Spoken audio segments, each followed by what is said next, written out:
Saul's disobedience. And Samuel said to Saul, "The Lord sent me to anoint you king over his people Israel. Now therefore listen to the words of the Lord.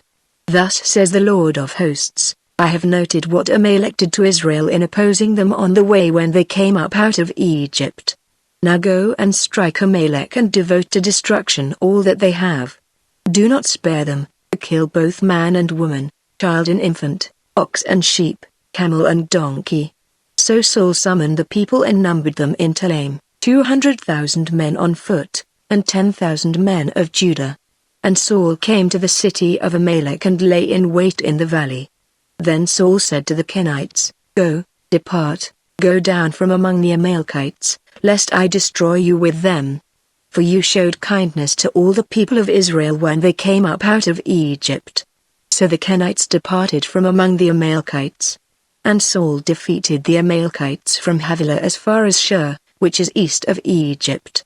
And he took Agag the king of the Amalekites alive and devoted to destruction all the people with the edge of the sword.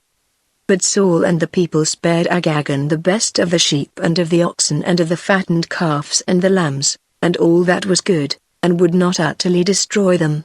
All that was despised and worthless they devoted to destruction.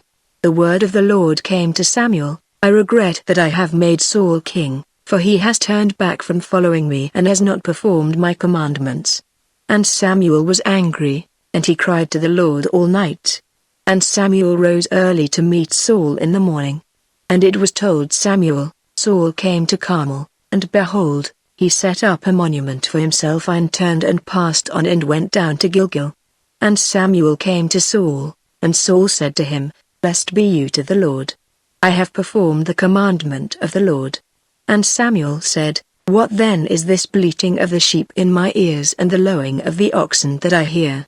Saul said, "They have brought them from the Amalekites, for the people spared the best of the sheep and of the oxen to sacrifice to the Lord your God, and the rest we have devoted to destruction." Then Samuel said to Saul, "Stop. I will tell you what the Lord said to me this night." And he said to him, "Speak." And Samuel said, "Though you are little in your own eyes, are you not the head of the tribes of Israel? The Lord anointed you king over Israel.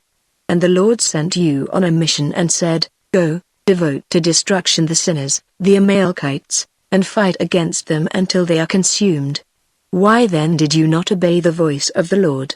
Why did you pounce on the spoil and do what was evil in the sight of the Lord?" And Saul said to Samuel, "I have obeyed the voice of the Lord. I have gone on the mission on which the Lord sent me. I have brought Agag the king of Amalek, and I have devoted the Amalekites to destruction. But the people took of the spoil, sheep and oxen, the best of the things devoted to destruction, to sacrifice to the Lord your God in Gilgal." And Samuel said, "Has the Lord as great delight in burnt offerings and sacrifices as in obeying the voice of the Lord? Behold, to obey is better than sacrifice, and to listen than the fat of rams. For rebellion is as the sin of divination, and presumption is as iniquity and idolatry, because you have rejected the word of the Lord. He has also rejected you from being king." Saul said to Samuel, "I have sinned, for I have transgressed the commandment of the Lord and your words, because I feared the people and obeyed their voice. Now therefore, please pardon my sin and return with me that I may worship the Lord." And Samuel said to Saul, "I will not return with you. For you have rejected the word of the Lord, and the Lord has rejected you from being king over Israel." As Samuel turned to go away, Saul seized the skirt of his robe, and it tore. And Samuel said to him, "The Lord has torn the kingdom of Israel from you this day and has given it to a neighbor of yours, who is better than you. And also the glory of Israel will not lie or have regret, for he is not a man, that he should have regret." Then he said, "I have sinned, yet honor me now before the elders of my people and before Israel, and return with me, that I may bow before the Lord your God."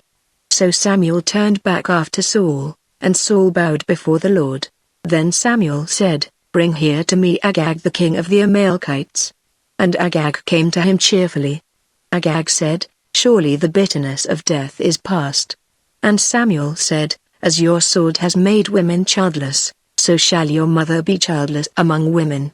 And Samuel hacked Agag to pieces before the Lord in Gilgal.